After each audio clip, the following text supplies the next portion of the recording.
ली जाएंगी तो दूसरी तरफ युवराज से जुड़ा एक ऐसा खौफनाक सच सामने आएगा जो महक की पूरी जिंदगी को तहस नहस कर देगा।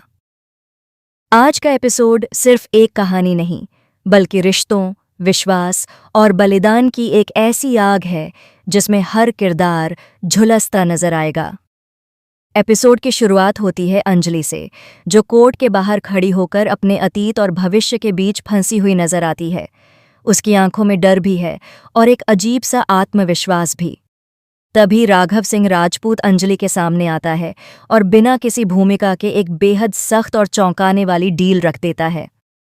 यह कोई आम डील नहीं होती, बल्कि यह डील सीधे तौर पर महक की किस्मत, उसकी इज्जत और उसकी जान से जुड़ी होती है। अंजलि के पैरों तले जमीन खिसक जाती है। वह समझ ही नहीं पाती कि वह सच का साथ दे या फिर महक की जिंदगी बचाने के लिए अपने ही उसूलों को कुचल दे।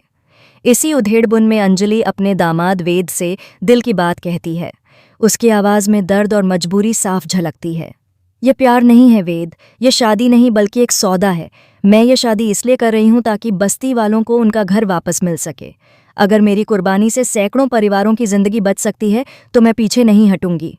वेद यह सुनकर भावुक हो जाता है और हाथ जोड़कर कहता है, प्रणाम है आपको, आप देवी हैं, हर कोई इतना बड़ा बलिदान नहीं दे सकता। लेकिन कहानी यहीं खत्म नहीं होती। तभी पद्मा सवाल उठाती है जो पूरे माहौल को और ज्यादा जहरीला बना देता है। वह पूछती है कि अगर अभय अपने पति होने का हक मांगने लगे तो क्या होगा।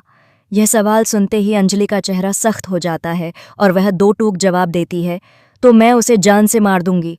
सिंदूर और मंगलसूत्र शादी तो करवा सकते हैं, लेकिन किसी औरत के शरीर पर हक नहीं दिला सकते। मैं आज भी अमन सिंह राजपूत की अमानत हूं और कल भी रहूंगी।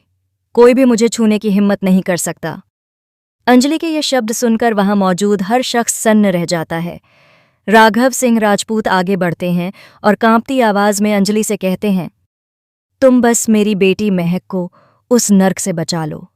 यह राघव सिंह राजपूत तुमसे वादा करता है कि मैं हर कदम पर तुम्हारे साथ खड़ा रहूंगा।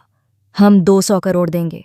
पूरा ठाकुर परिवार, युवराज चंद्रमान ठाकुर और काव्या ठाकुर मेरी बेटी को टॉर्चर कर रहे हैं, उस पर अत्याचार कर रहे हैं। सिर्फ यही नहीं, वे मेरी पूरी प्रॉपर्टी हड़पना चाहते हैं। मुझे डर है कि वे कभी भी महक को मार सकते हैं। राघव की आंखों में डर और गुस्सा दोनों साफ नजर आते हैं। इसी बीच वैभव को यह एहसास होता है कि अगर यह डील पूरी हो गई तो सारी प्रॉपर्टी हाथ से निकल जाएगी। लालच में अंधा होकर वह राघव से फोन छीन लेता है और अंजलि से चिल्लाकर कहता है, तुझे कुछ नहीं मिलेगा, समझी? एक पैसा भी नहीं। इतना सुनते ही राघव का गुस्सा फूट पड़ता है। वह वैभव को जोरदार थप्पड़ मार देता है। माहौल और ज्यादा तनावपूर्ण हो जाता है। तभी भजन बीच में कूद पड़ता है और राघव की प्रॉपर्टी में अपना हक मांगने लगता है। पूरा परिवार 2 हिस्सों में बंट जाता है और हर कोई सिर्फ अपने फायदे के बारे में सोचने लगता है। दूसरी तरफ कहानी एक और खतरनाक मोड़ लेती है। युवराज अपनी गर्लफ्रेंड के साथ डेट पर जाने की तैयारी कर रहा होता है। वह मेघ के पापा से पार्टी के लिए महंगा सूट और लाखों रुपए ले लेता है, लेकिन इसके बावजूद महक को उसका हक देने से इनकार कर देता है। वह महक को ताना मारते हुए कहता है, जो बीवी सुहागरात के दिन मुझे छोड़कर चली जाए, मैं उसे जिंदगी भर नहीं देखता। महक की आंखों में आंसू आ जाते हैं, लेकिन तभी वहां अंजलि की एंट्री होती है। उसका अंदाज देखकर युवराज के चेहरे का रंग उड़ जाता है। अंजलि गुस्से में युवराज को उसकी औकात दिखाती है और साफ शब्दों में कहती है, अगर तू पार्टी में जाएगा तो महक के साथ ही जाएगा, वरना याद रख, तेरी जिंदगी नरक बना दूंगी। फिर वह महक के पास जाकर उसके कंधे पर हाथ रखती है और कहती है, अगर इसने तुझे जरा भी परेशान किया तो बस मुझे एक कॉल कर देना, बाकी मैं संभाल लूंगी। अब कहानी एक ऐसे मोड़ पर आ खड़ी होती है जहां हर राज धीरे धीरे सामने आने वाला है। सवाल यह है कि क्या अंजलि अपने पति अमन को इंसाफ दिलवा पाएगी?